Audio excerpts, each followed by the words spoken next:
eu vou falar um pouco sobre o seu Berec, mas principalmente sobre a parte natação dele, tá? Como é que a coisa começou, como é que as coisas evoluíram, tá? Então, a primeira coisa foi o Água Verde, tá? O finado Água Verde lá na Avenida Presidente Kennedy, tá? Assim, a gente nadava no colégio estadual, né? E umas pessoas convidaram para ir para o Água Verde.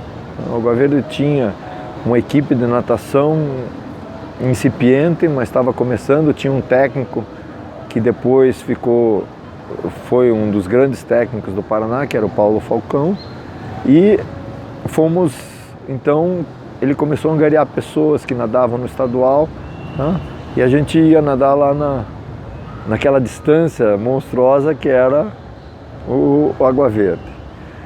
Mais ou menos um ano depois, naquela época não tinha piscina aquecida, né, em Curitiba, e aí o que acontecia era que acabava a temporada, mais ou menos março, abril, assim, até o veranico de maio você nadava, e depois simplesmente fechava a piscina, o pessoal esvaziava a piscina, né, e só começava de novo em setembro, outubro.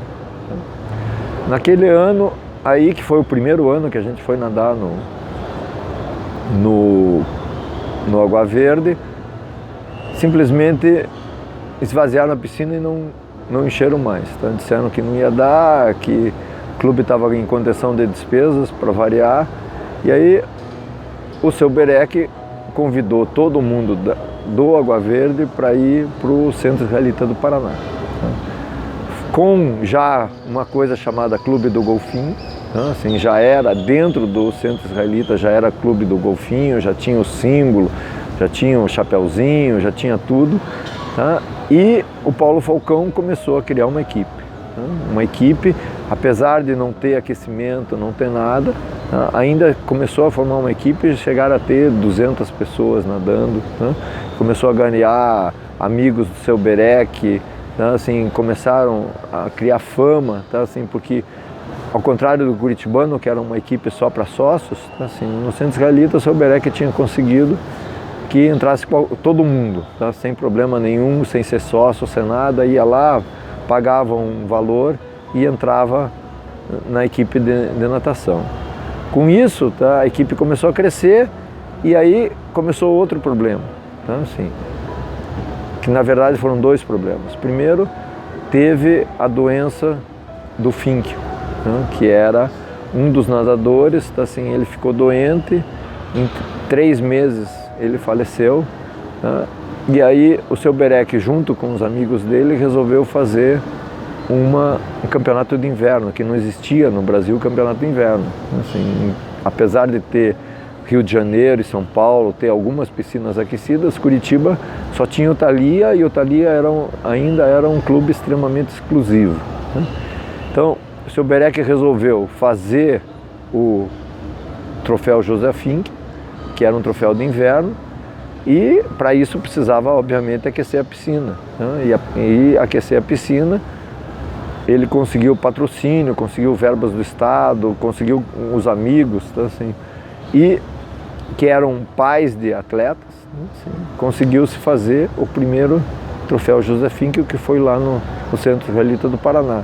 Assim, com piscina aquecida, foi feita uma reforma na piscina, a piscina era muito pequena, foi feita uma reforma, foram feitas, ele desenvolveu junto com um amigo dele raias especiais, tá? Assim, para poder, porque a piscina tinha muita onda, então tinha que ter as raias anti-marola, e fizeram o primeiro troféu José Fink. No ano seguinte, a equipe cresceu, começou a se desenvolver, e os sócios do clube começaram a reclamar, tá? Que não tinham espaço, que não tinham tempo, etc. Aí o seu Berec, o pai do Antônio Carlos, o seu Cazico, né? O seu Casai, tá? Uma série se juntaram e começaram a procurar uma sede para fazer um clube de natação que ia ser pioneiro, tá? Assim, tanto no Brasil como lá. Eles acharam um terreno, tá? Assim, lá perto da Pedreira Paulo Liminski, né? Assim, depois do Campo do Primavera, né? Que era um lugar excepcional, e eles se juntaram em 13 pessoas, assim, cada um comprou um lote, né? e o resto do terreno ficou para fazer o clube. Eles começaram a construir o clube e aí o clube se desenvolveu. Tá? Eu já não morava mais em Curitiba, tá? Assim, o clube se transformou num marco na cidade. Tá? Assim, era uma coisa totalmente diferente, começou a ter projeção nacional, começou a ter campeões sul-americanos, começou a ter, tá? O Paulo Falcão, que era o pioneiro, já tinha, tá? Aí veio o Carlos Fernandes, veio outros técnicos, veio o Leonardo Del Vescovo, veio técnicos de renome nacional que não eram, às vezes, assim, não foi uma coisa tão boa para o clube, mas que criou um espírito, assim. E, infelizmente, assim, os amigos assim, foram brigando e foram se desentendendo, os filhos foram parando de nadar, o interesse pelo clube diminuiu e o clube começou a minguar. Né?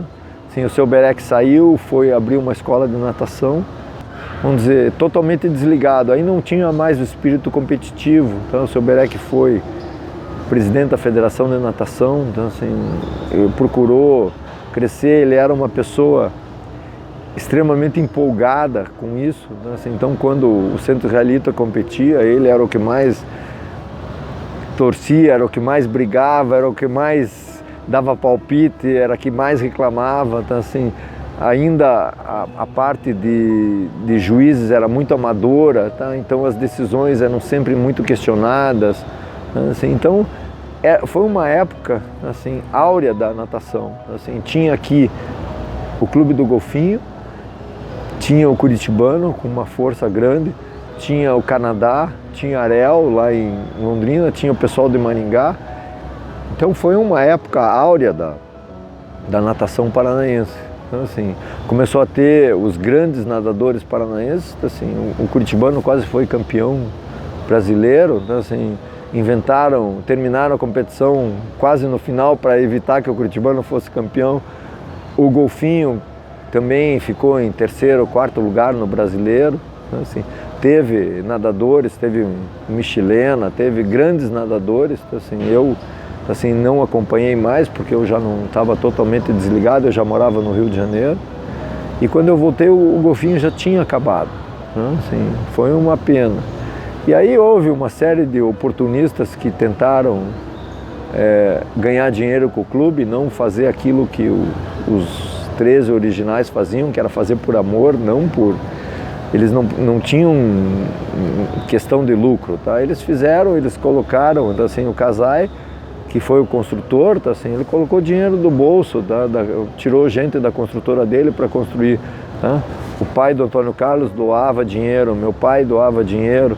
Tá? Tinha mais alguns, tá, assim, o próprio Michelena colocava dinheiro. Tá? Então o Sprengel, tá, assim, praticamente eu não participei desse processo do Clube do Golfinho. Eu participei do que o seu Berec me falava, tá? E ele sempre era extremamente entusiasmado, tá? Mas ele era extremamente brigão também. Tá? Então teve assim, confusões, e aí ele teve problemas políticos e ficou preso, tá? Assim, ele ficou preso praticamente 2 anos. Tá? Assim, quando o meu filho nasceu, isso foi em 76, tá? Ele ainda estava preso, tá? Assim, ele já estava meio desligado do Golfinho, tá? Também isso trouxe problemas para o Clube do Golfinho, que assim, naquela época da ditadura o pessoal começou a misturar as coisas e os próprios amigos ficaram com receio que eles fizessem mal para o clube por causa desse problema político dele. Então foi uma coisa muito, muito ruim. Mas eu acho que o mais importante do Golfinho é a história que ele deixou. Né? Assim, o quanto ele foi importante para a natação do Paraná e como a natação do Paraná levou tempo para se recuperar do fim do Clube do Golfinho. E não foi só o fim do Clube do Golfinho, foi o fim do Clube do Golfinho, logo depois foi o fim do Curitibano. Então, assim, o pessoal de Londrina praticamente desapareceu. Né?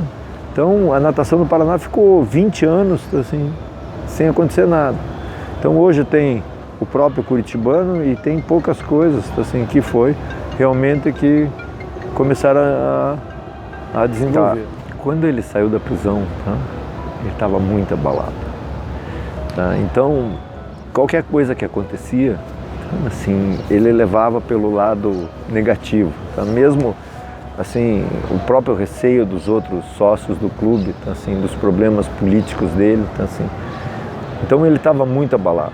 Então, assim, a frustração não era com o clube, tá? A frustração era com o momento do Brasil, com o momento político, com as coisas que estavam acontecendo, as injustiças, que ele ficou 2 anos preso, foi julgado pela justiça militar e foi inocentado. Tá? Isso depois de 2 anos preso. Tá?